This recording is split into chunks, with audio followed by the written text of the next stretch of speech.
TRS party మండలాధ్యక్షులు తిరుమలేశన్న గారు ఇక్కడికి వచ్చి చూడాల్సింది పోతే గత 15 రోజుల సందిగా మీరు చేసిన టెంపరరీ రోడ్డు మరి వ్యవసాయదారులకు నీరు అందించడం కోసం కిందికి నీరు రోజుల సందర్భంగా కొట్టుకోవడం జరిగింది. దీనికి ప్రత్యామ్నాయం ఏర్పాటు చేయాలి. అట్లాగే ఈ బ్రిడ్జ్ ఏదైతుందో నాణ్యత లేదని చెప్పి రైతాంగం కూడా గుర్తించింది కాబట్టి అధికారులతో కూడా మాట్లాడడం జరిగింది. ఖచ్చితంగా కూడా దీన్ని నాణ్యత పరిమాణాలు పాటించాలి. అట్లాగే దీంట్లో వేస్తున్న స్టీల్ కానీ దీంట్లో వేస్తున్న మెటల్స్ కానీ ఏ రకంగా ఉన్నాయనేది కూడా మేము ఇప్పుడు అబ్జర్వ్ చేసినాము. అట్లాగే ఇంకోటి ఏంటంటే ఈ ప్రాంతంలో నియోజకవర్గంలో అన్ని కాంట్రాక్టులు కూడా ఒకే కాంట్రాక్టర్ తీయడం వల్ల ఇవన్నీ కూడా లేట్ అవుతున్నాయి. ఇప్పటికైనా అధికారులు మరి దీనికి ఒక ఉన్ననే కట్ చేసేసి ఇప్పుడు పారపల్లి కావచ్చు, బేగంపేట కావచ్చు, పొట్టిమర దగ్గర కావచ్చు, కొలంపాక దగ్గర కావచ్చు అన్ని ఒక్కలే ఈ సీజన్లో చేయడం మాత్రం కష్టంగా ఉంటుంది. కాబట్టి దీనికి ప్రత్యామ్నాయం ఆలోచించాలని కూడా అధికారులతో మాట్లాడినాం. ముఖ్యంగా ఏంటంటే ఈ ప్రాంతంలో జరిగే పని ఏదైతుందో ఖచ్చితంగా కూడా నాణ్యత పాటించి త్వరతగతిన కంప్లీట్ చేయాలి. అట్లాగే ఈ రోడ్డును కూడా తొందరగా కంప్లీట్ చేస్తారు. ఎందుకంటే రోజుకు దాదాపు ఒక 4-5 వేల మంది ప్రయాణం చేస్తారు.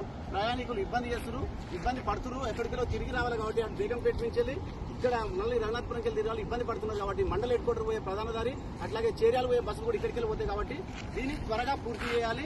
నాణ్యత పరిమాణాలతో కూడి ఖచ్చితమైన క్వాలిటీతోటి కంప్లీట్ చేస్తేనే గత కొద్ది రోజులు ఉంటుంది.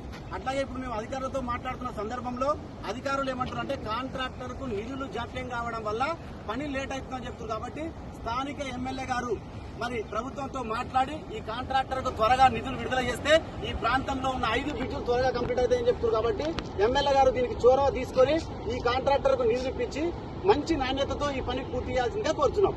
జై తెలంగాణ. ఒక పని చేద్దాం.